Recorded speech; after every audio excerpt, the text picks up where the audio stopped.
Survey జన సుఖినో భవంతు. సర్వే చేసే వాళ్ళ కోసం సరదాగా చెప్పుకునే ఈ మాటల అసలు అర్థం వేరేనన్నది మనకందరికీ తెలిసిందే. ఇప్పుడు కాంగ్రెస్ పార్టీకి ఈ సర్వేలంటే అరికాలి మంట నెత్తికెక్కుతోంది. అసలు ఈ సర్వేలన్నీ బోగస్ అంటూ కొత్త పల్లవిని కూడా ఎత్తుకుంది.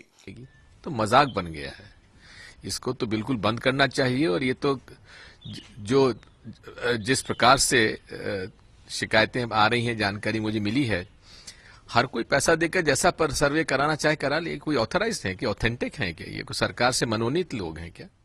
ఈ మధ్య ఎన్నికల కమిషన్ ఎన్నికల్లో జరిపే సర్వేల మీద మీ అభిప్రాయాలు చెప్పండి అంటూ రాజకీయ పార్టీల్ని పేరు పేరున అడిగేసింది. ఆ పని గతంలో కూడా ఒకసారి చేసింది.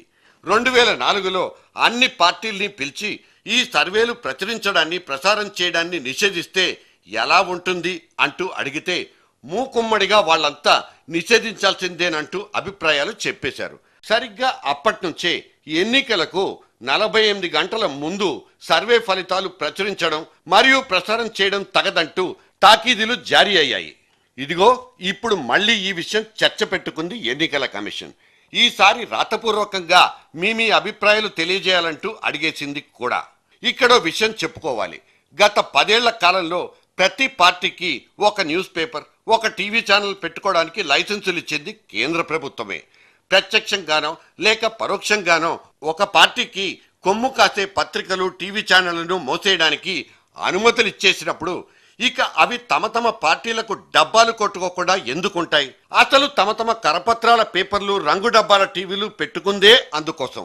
అటువంటప్పుడు సదరు పత్రికలు, టీవీలు తమ పార్టీలకే జనం అనుకూలంగా ఉన్నారని, తమ పార్టీలకే ఓట్లేస్తారని అభిప్రాయ సేకరణలు చేసి ఒపీనియన్ పోల్స్ ప్రచురించకుండా, ప్రసారం చేయకుండా ఎందుకుంటాయన్న బేసిక్ క్వశ్చన్ కు ఇక్కడెవ్వడూ జవాబులు చెప్పడు.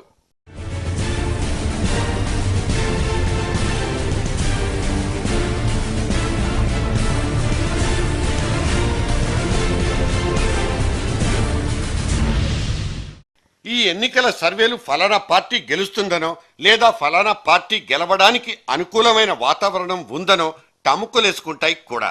వాటిని ఆయా పార్టీల పేపర్లు, టీవీ ఛానళ్లు రోజుల తరబడి ప్రచురించి ప్రసారం చేసుకోవడాన్ని జనం నిస్సహాయంగా చూస్తూనే ఉన్నారు.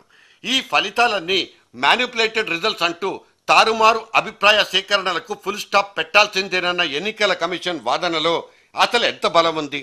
ఈ అభిప్రాయ సేకరణ ద్వారా వచ్చిన ఫలితాలు నిజమైన ప్రజాభిప్రాయాల్ని ప్రతిబింబిస్తాయా అంటే వాటిల్లో శాస్త్రీయత ఎన్ని పాళ్ళుంటుందనే ప్రశ్నకు సరైన జవాబులు లేవు.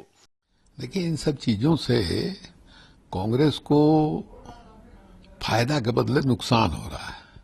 और हमको लगता है कि कांग्रेस जो है अपने आप को मजाक का विषय बना रही है। अब मान लीजिए सर्वे जितने आ रहे हैं उसमें कांग्रेस का ग्राफ नीचे जा रहा है। अब कांग्रेस का ग्राफ नीचे जा रहा है, उसको बैंड कर दो, उससे ग्राफ ऊपर चढ़ जाएगा क्या? ఎవడి గాలి వాడు కొట్టుకుంటున్నప్పుడు ఆ గాలి కొట్టుకునే యంత్రాల కంటే కొట్టుకుంటున్న వాడి చేతి వాటానిదే తప్పవుతుందనే ప్రాథమిక నీతి సూత్రానికి ఇవాల్టి రోజుల్లో గిరాకీలు ఎక్కడున్నాయి గనక